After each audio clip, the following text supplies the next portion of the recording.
안녕하세요. 이번 시간에는 웹 크롤링을 활용해서 데이터를 수집하는 방법을 학습하기 위해서 웹에서 데이터가 어떻게 오가는지를 먼저 간략하게 짚고 넘어가겠습니다. HTTP 하시는 분들도 많으시겠지만 이게 뭐야 하시는 분들을 위해서 간략하게 설명하겠습니다. 하이퍼텍스트 트랜스포 프로토콜, 하이퍼텍스트, 문자를 넘어섰다, 총문자를 전송하는 규약이네요.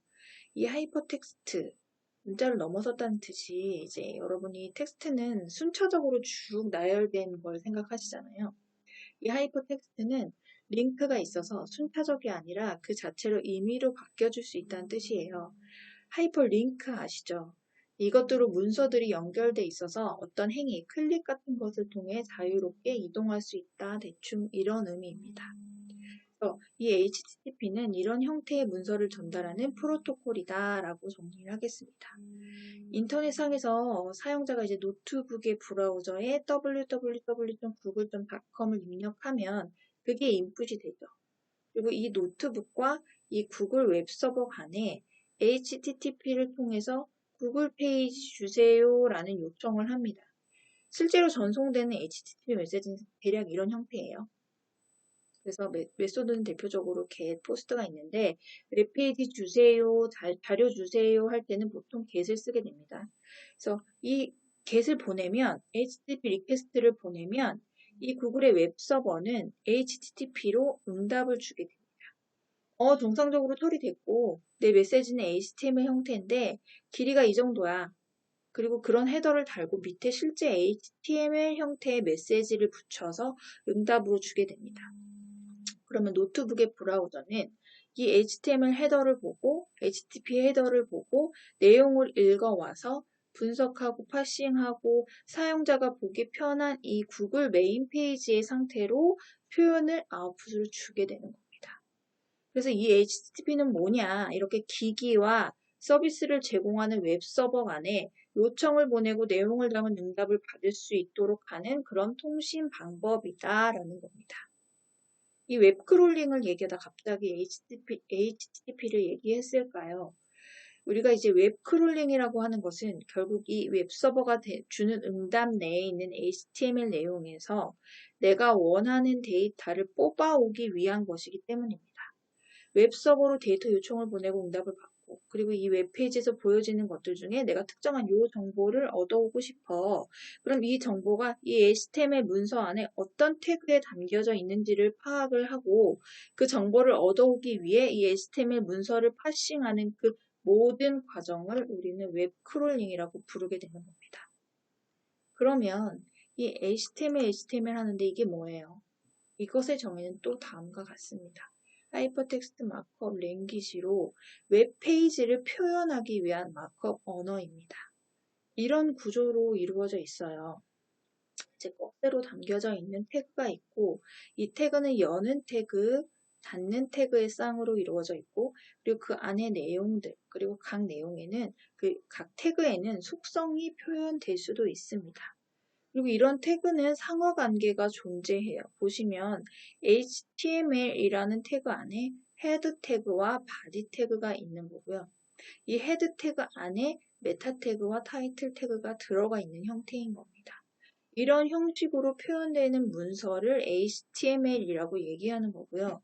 여기 이제 CSS, 이제 HTML이나 XML의 어떤 문서 스타일을 표현하는 언어고요. 이 스타일에 대한 것들이 이 CSS 문서에 정리하고 참조를 하면 요것만 수정을 하면 이걸 참조하는 HTML을 별도로 다 수정하지 않아도 표현 방법을 한꺼번에 수정할 수 있다는 그런 장점이 있습니다. 이 CSS가 표현될 수도 있고 포함될 수 있고 이제 자바스크립트라고 하는 이제 복잡하고 좀 동적인 내용을 웹페이지에 적용할 수 있는 언어인데 이 자바스크립트가 포함될 수 있습니다. 그래서 기본적으로는 이런 태그와 내용들로 이루어져 있고 이 태그에는 상하 관계가 존재한다가 기본인데 여기 CSS나 이제 속성, 뭐 자바스크립트가 포함되면서 실제로 우리가 접하는 웹페이지들은 굉장히 복잡해지는 거죠. 그러면 이 HTML 구조를 알 수 있는 간단한 예제를 실행을 해볼게요. 파이참 ID를 열어보시고요. 그리고 HTML 형식의 새 파일을 한번 열어볼게요. 여기 보시면 HTML 파일이라고 되어 있죠.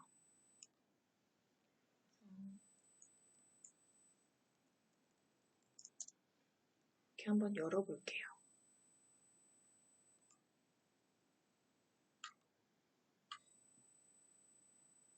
그러면 아래와 같이 이렇게 구조가 보여집니다. 여기 맨 윗부분이 이 type HTML 이거는 HTML의 버전의 5를 내가 사용한다라는 것을 브라우저에 알려주는 겁니다.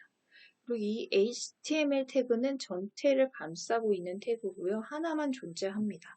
그리고 이 헤드는 이 문서의 정보를 나타내고 있는 거고 이 태그도 마찬가지로 하나만 있어야 됩니다. 이 바디 안에 실질적으로 내용이 들어가게 되고요. 이 태그도 하나만 있어야 됩니다. 이 타이틀은 헤드 안에 들어가는 제목 태그로 이제 제목 표시줄에 보여지게 되는 겁니다. 메타는 문서에 대한 설명이고요. 이건 보여지는 부분이 아니라 브라우저가 참고할 수 있게 UTF-8이라고 하는 것은 한글 인코딩이 UTF-8 방식으로 있다. 방식을 사용한다라는 그런 뜻으로 선언하는 거고요.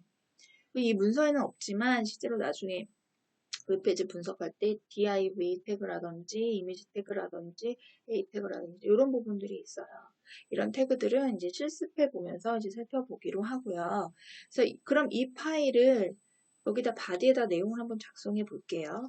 HTML 이렇게 하고 여기 연결될 브라우저들이 이렇게 보여요. 저희는 크롬 브라우저로 한번 연결을 해볼게요.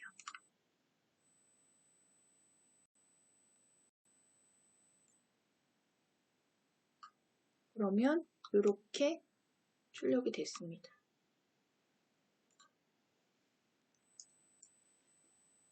보시면 여기 바디에 내가 추가해 내온 내용이 여기 이렇게 보이시죠? 그리고 여기 제목이라고 내가 설정해 놓은 타이틀이 이 위에 제목 표현되는 부분에 이렇게 보여지는 것을 알 수가 있습니다. 그리고 그러니까 이렇게 우리가 작성한 문서가 웹페이지에서 실제로 이렇게 보여지는 거다를 이제 말씀을 드리는 거고 우리가 여기서 이제 F10이라는 펑션 키를 한번 눌러볼게요. 오른쪽 위쪽에 한번 보시면 F12 이렇게 눌러보시면 옆에 뭐가 이렇게 떠요. 이게 뭘까요? 이게 이제 웹페이지의 개발자 모드로 들어가서 웹페이지 문서를 볼 수 있게 해주는 그런 기능입니다. 그래서 저희가 작성한 코드와 거의 일치하는 문서가 이렇게 보여지죠. 이렇게 열어보시면 일치하는 문서가 보여집니다. 우리가 일반적으로 접속하는 웹페이지도 이 F12키를 사용해서 보시면 어떻게 구성되어 있는지를 알 수가 있습니다. 그래서 여기서 HTML은 웹페이지를 표현하는 문법 언어이다. 그리고 이것을 왜 말씀드리느냐? 결국 우리는 웹페이지에서 원하는 데이터를 가져오기 위해서 이 HTML 구조를 어느 정도 파악을 해야 원하는 데이터의 위치를 찾아서 파싱해서 그 데이터만 가져올 수 있다라는 겁니다. 어차피 실습해 가면서 연습해 가면서 이제 체득이 되는 부분이 크다고 생각을 하고 구조에 대해서 자세히 공부하진 않을 거고요. 필요에 따라서 말씀드리는 방향으로 하겠습니다. 그래서 HTML은 대충 이런 구조로 되어 있다만 짚고 넘어갔어요. 그래서 그러면 인터넷에서 정보를 주고받을 때 이 HTTP 요청을 보내고 서버로부터 받는다. 그리고 그 응답은 HTML 형태로 되어져 있다. 웹브라우저는 그 HTML 분석해서 우리가 보는 이 화면으로 표현해 준다. 이 HTML은 기본적으로 이런 구조로 되어 있다가 지금까지 살펴본 내용입니다. 그럼 뭐 하고 있는 건지가 좀 헷갈리네요. 우리가 지금 공부하는 게 데이터 수집 자동화, 웹 크롤링이죠. 그럼 이렇게 웹에 접속해서 데이터를 보는 이 일련의 과정을 프로그램으로 만든다면요? 그럼 다음 코드를 보시겠습니다. 파이썬 코드죠. URL lib라고 하는 표준 파이썬 라이브러리인데 웹을 통해서 데이터를 요청할 수 있는 함수를 제공해 줍니다. 이 URL lib를 참조하고요. URL open이라는 함수를 써서 파이썬이라는 페이지에 접속을 했네요. 그리고 그 읽어온 페이지를 HTML에 저장하고 그걸 프린트한다라는 코드예요. 우리 이거 한번 작성해서 실행해 볼게요.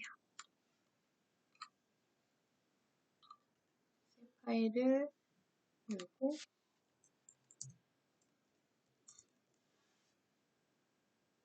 할게요.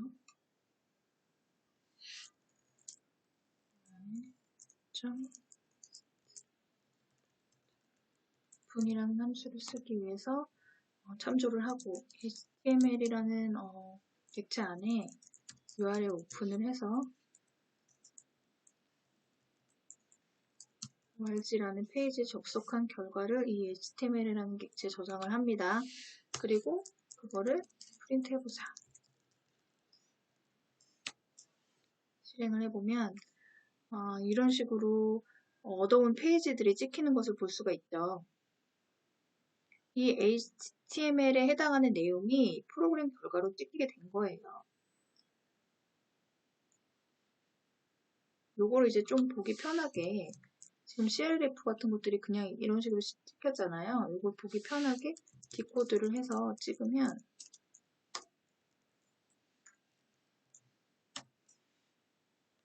이런 식으로 문자열 바뀜을 해줘서 이런 식으로 보기 편하게 돼 있어요. 그러면 우리 아까 전에 살펴봤던 HTML 구조에 맞는 것들이 이제 보이기 시작하실 거예요. HTML 태그 안에 헤드 태그가 있고 그 안에 메타가 있고 그리고 뭐 타이틀도 있고 그리고 스크립트도 보이고요. 바디라는 태그가 또 밑에 보이고 이런 식의 어떤 구조가 어느 정도는 틀이 보이실 수 있을 거예요. 그러면 이 파이썬 코드는 이제 뭘 한 거죠? URL 오픈으로 이 파이썬 사이트에 접속을 해서 그걸 HTML에 저장하고 그것을 프린트 한다는 거죠. 그러면 아까 전에 우리 봤던 이 과정.